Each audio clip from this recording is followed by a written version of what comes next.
Good YouTube, Quinn Wade. Coming to you with that instant basketball analysis on Analysis Playground on YouTube.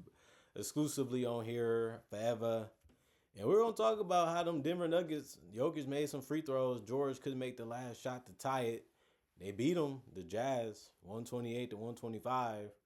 18 and 43 is the Jazz now, and they're 11 and 21 at home. That's their updated record. Denver go to 38 and 24 and 22 and 12 on the road. Denver leads the season series now 2-0, which is good because they needed a win like this. But they do still play Utah two more times by the end of this season. The Utah Jazz won the first quarter 34 to 33. Then it was tied 33 to 33 by the end of the second. Then the Denver Nuggets won the third 34 to 26. But they lost the fourth quarter 32 to 28 to Utah. But Utah still lost by 3 by the end of the game. Every starter for the Denver Nuggets ended up scoring in double figures and points. Jonas started, which you don't see that often, but he started tonight. He only played 17 minutes anyway. Still gave him 13 and went 4 or 6 from the field to get it. He's really tough to guard, especially if you ain't really patient or you're trying to push him and knock him around, because he just has good touch for that mid range and in the paint. But he also went 5 of 5 from the free throw line, which was also good. He had 6 rebounds, 1 assist, and 1 steal, 3 offensive rebounds, 3 personal fouls, and a plus 10 and plus minus. Nikola Jokic, 36 minutes, 22 points. He went 6 of 11 from the field. You would have thought he took way more shots. He did, but it was at the free throw line where he went 10 of 11 from the free throw line tonight. He just understands how to use his body, and he's very patient. He's very under control most of the time when he's trying to score, trying to pass. That's why he's so good at it, because he's not trying too hard or he's not trying to force something to happen. He finished also with a double-double because he had 12 boards. He only had 5 assists, which is low for him, even though he's a center. He did have 3 turnovers. He also had 2 blocks. He was the only person to get a block on the team tonight, and he also got another one. He did have 2 offensive rebounds. He did get 5 personal fouls. Had trouble defending defensively. Like I said, Jokic's defense has been bad to me, even before he got injured.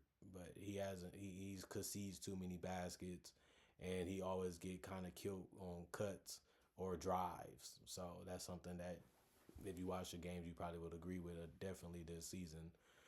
Jamal Murray, 38 minutes, 45 points. He had shot 13 and 19 from the field, 8 of 13 from 3. He made a lot of good ones and a lot of tough ones. He has had a fantastic season. The man can really handle the ball. The man has no conscience when it comes to knocking down shots. He can drive. He can initiate contact. He's still quick and very patient with his dribbles and his handles and his drives.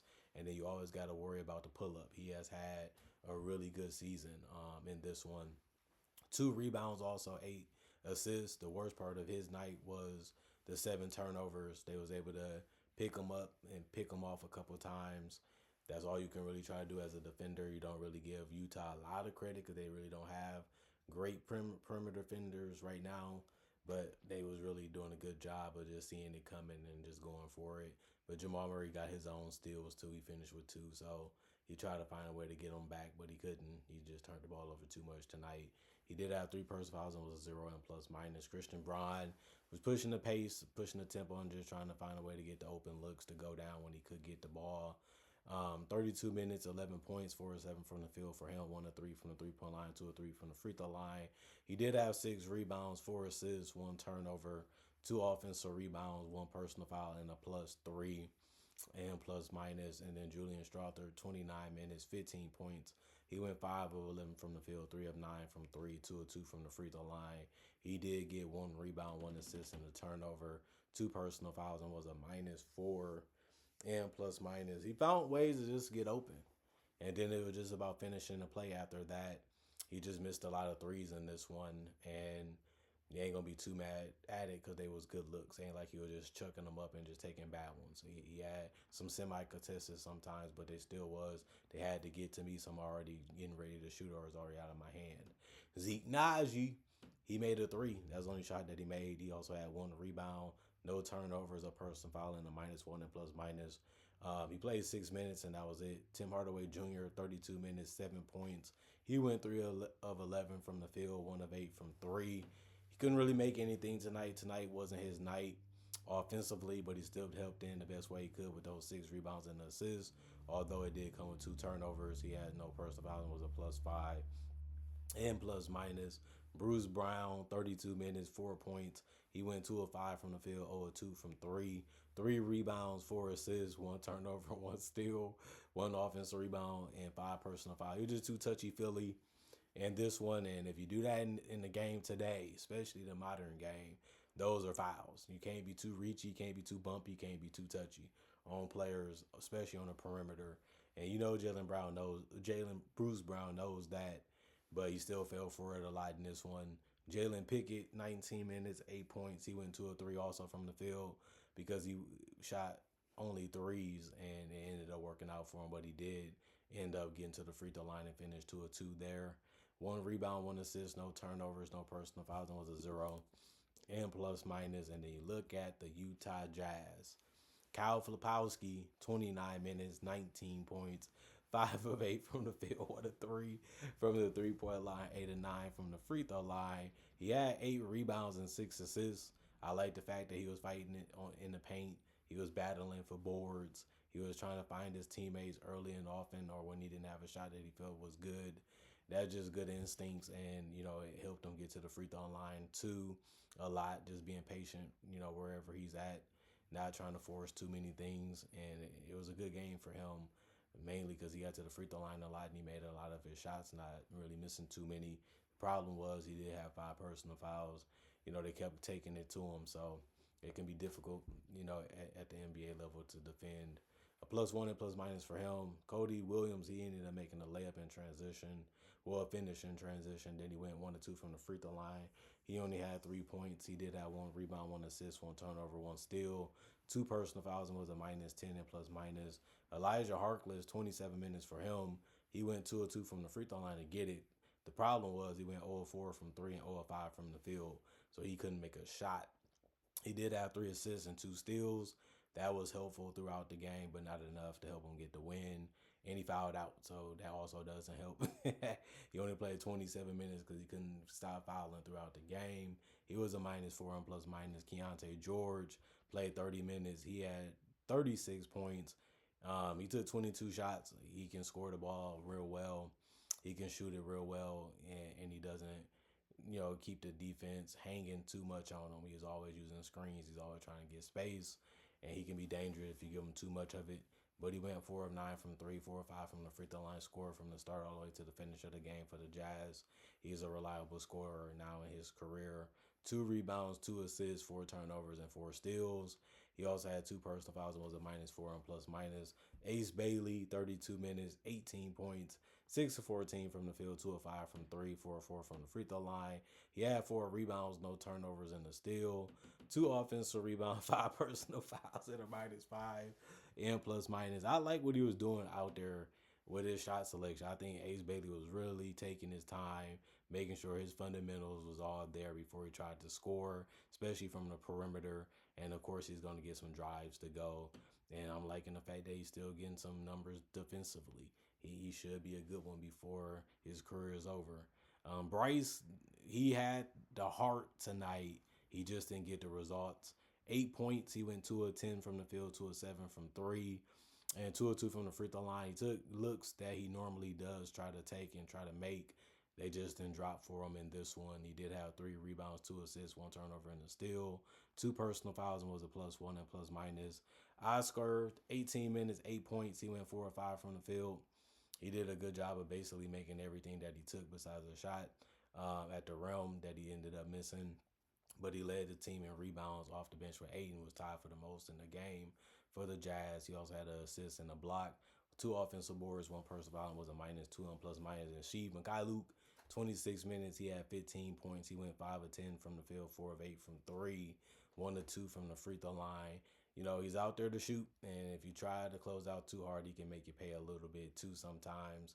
He did have 3 rebounds, 2 assists, 1 steal, 1 turnover, 2 offensive board, 1 personal foul, and was a +5 and plus minus. And then John Concar, 23 minutes, 6 points. He went 2 or 3 from the field. He was splashing in threes, and that's what he's out there to do. He did also get 2 rebounds and an assist, and he did have no turnovers, but he also got 2 blocks. He was the only person on the team to get that many. He did have 2 personal fouls and was a -2 and plus minus. And then Isaiah Collier, 20 minutes, 10 points. He went 5 of 8 from the field. He had 2 rebounds. He had 6 assists. That ended up being tied with Kyle Filipowski for the most assists on the team. He did have 2 turnovers, though. He also had 2 personal fouls and was a +5 and plus minus. 86 field goals taken by the Jazz, 74 taken by the Nuggets. The Jazz shot 51% from the field, while the Nuggets shot better with 54. The Jazz and the Nuggets both took 39 threes. The thing about it was the Jazz made 38. The Nuggets made 41. And then 26 free throws taken by the Jazz. They made 85% of them. 35 taken by the Nuggets. That's 91%. That sucks when they shoot better from the field. And on top of that, they shot about 9 more free throws. The problem is they made them so good even at the end of the game that was the difference in who won and lost. 33 rebounds for the Jazz, 38 for the Nuggets. 24 assists for the Jazz, 25 for the Nuggets. 9 turnovers for the Jazz, 15 for the Nuggets. 11 steals that allowed them to get in the game and stay in it. For the Jazz, only 4 for the Nuggets, and then 3 blocks for the Jazz, 2 for the Nuggets. Both teams had 8 offensive rebounds, 25 defensive rebounds for the Jazz, 30 for the Nuggets, and then 28 personal fouls for the Jazz, 20 for the Nuggets. Overall, a good, fun, competitive game. The Nuggets, man, they can be brutal sometimes defensively. Man, they give up so many shots, and they also give up a lot of wide open ones, or they just don't fight enough to be able to contest them as well as they should. These are things that they can clean up, by the end of the season, especially if they get healthier and they get more locked in. The better the competition, the more you want to prove yourself, the more you want to compete. And the playoffs is for that. So we're going to give them the benefit of the doubt. It'll be the truth. We think they have a lot of talent. Jamal Murray and Jokic is basically unstoppable when they're on that A game. And they do have the supporting talent around them to still be a tough team to beat. And they still can be better defensively if they get their pieces back healthy. So they still have a lot of reasons to believe in them. They still have shown a lot of promise throughout this season, but they have had a lot of bad games, especially on the defensive end, where you look at it and say, I can exploit this. I can take advantage of this. We got a chance of beating them, 4 times in the 7-game series. They haven't won the title in years. So teams are finding ways to get it done this season against them. Teams are finding ways to stay with them this season, even though they're still one of the toughest and hardest teams to guard. They're one of the best offensive teams in the league. We'll see if they finish #1 by the end of the year. But at the end of the day, they're in that conversation for a reason. Their engine just keeps going and going and going, and they know when to stop and check it so it doesn't go out, and they know how to fix it on the fly because they're engineers. You know what I mean? And it's funny just seeing how hard they can be, to stop,